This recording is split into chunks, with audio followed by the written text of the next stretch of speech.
you if you have a good vest, but it's as if somebody took a sledgehammer and hit you there.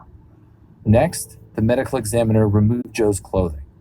First his duty belt and vest, then his shirt.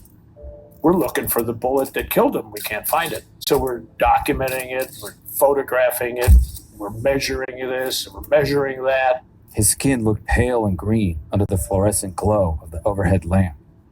His upper arms and chest were covered with tattoos.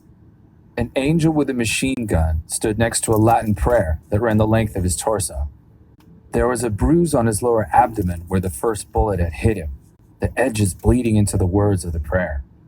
Then we saw the bullet 2 inches below the top of the left vest enter the body. The bullet wound had pierced through another tattoo on his chest, a chain of dog tags with his kids' names on them, next to a Bible verse. Vehicle collision detected. Contacting emergency services.